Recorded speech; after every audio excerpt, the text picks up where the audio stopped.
زندگی پہ لعنت ہے اس انسان کی، اور ایسی دولت سے کوئی فائدہ نہیں ہے، دولت ساتھ نہیں جائے گی،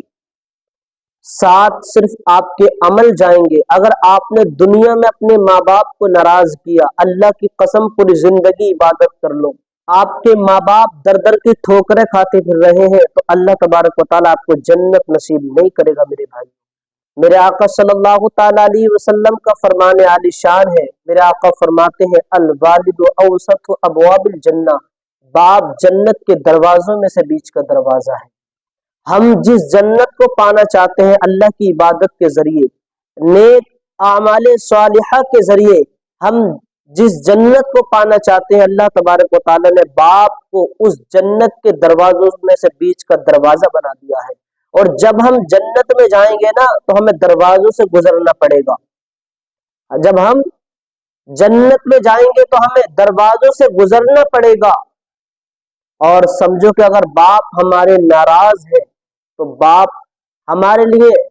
دروازے کی آڑ بن جائیں گے، ہمیں جنت میں جانے نہیں ملے گا اگر ہم نے باپ کو دنیا میں پریشان کیا ہوگا۔ میرے آقا فرماتے ہیں کہ جس علم کا میں شہر ہوں علی اس کے دروازہ ہے۔ حضرت علی نے کہنا شروع کر دیا کہ جو حضور صلی اللہ تعالی علیہ وسلم سے ایک بار ملے گا وہ مجھ سے 2 مرتبہ ملے گا۔ اب یہ بات حضور کے کانوں میں پہنچی، میرے آقا نے حضرت علی کو بلایا، اور بلانے کے بعد میں کہا اے علی کیا تم لوگوں سے یہ کہہ رہے ہو کہ جو حضور سے 1 بار ملے گا وہ مجھ سے 2 بار ملے گا؟ حضرت علی فرماتے یا رسول اللہ، آپ نے کہا تھا کہ جس علم کا میں شہر ہوں علی اس کا دروازہ ہے، جب کوئی آئے گا تو بھی دروازے سے گزرے گا، اور جب نکلے گا تب بھی دروازے سے ہو کر جائے گا، تو اس لیے میں نے کہا۔ تو میرے بھائیو یہی بتانے کا مقصد ہے کہ باپ جنت کے دروازوں میں سے بیچ کا دروازہ ہے۔ اگر آپ کو جنت ملے گی تو پہلے دروازے سے گزرنا پڑے گا، اور یاد رکھو باپ کو دنیا میں آپ نے پریشان کیا ہے نا تو آپ کو وہ جنت نصیب نہیں ہوگی میرے بھائی۔ آئیے اس ویڈیو کو دکھاتے ہیں، انشاءاللہ آپ کو پھر اس کے بارے میں بات کرتے ہیں۔ آپ لوگ اسکرین پر ویڈیو دیکھیں۔ میرا ایک بچہ ڈاکٹر ہے، 60,000 روپے کرائے کے بنگلے میں رہتا ہے، کم سے کم 30-35 لاکھ روپے کی گاڑی ہے۔ جو بھی آپ تک پہنچنا چاہے بابا وہ پہنچے۔ تو پیارے اسلامی بھائیوں، آپ لوگوں نے اس ویڈیو کو دیکھ لیا ہوگا۔ یاد رکھیں ماں باپ وہ عظیم دولت ہے، ماں باپ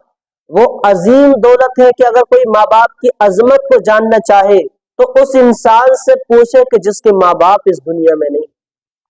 اس انسان سے جا کر پوچھے جس کی ماں جس کے باپ اس دنیا میں نہیں ہے۔ اور بازاروں میں ہر چیز مل جاتی ہے پر ماں باپ جیسی عظیم دولت بازاروں میں نہیں ملتی ہے میرے بھائی۔ ماں باپوں کی عزت کریں، ماں باپوں کی عظمت کو جانیں، ان کی قدر کریں۔ اللہ کی قسم اللہ تبارک و تعالی ماں باپ کی دعاؤں کے صدقے آپ کے مقدر کو بدل دے گا انشاءاللہ۔ اور یاد رکھیں ماں باپ آپ کے در در کی ٹھوکریں کھاتے پھر رہے ہیں، ماں باپ آپ سے ناراض ہے، جتنی چاہو عبادت کر لو سب کے سب بیکار ہے، کوئی فائدہ نہیں ہے ایسی عبادت سے اگر ماں باپ آپ سے ناراض ہے، کیونکہ سب سے بڑی جنت آپ کے لیے آپ کی ماں ہے، اور جنت کا دروازہ آپ کے لیے آپ کے باپ ہے، یاد رکھو۔ اور جس جنت کو تم پانے کی خواہش کرتے ہو اللہ تبارک و تعالی نے وہ جنت تمہاری ماں کے قدموں میں ڈال دی ہے میرے بھائی۔ ماں باپ کی ماں کی عظمت کو جاننا چاہو،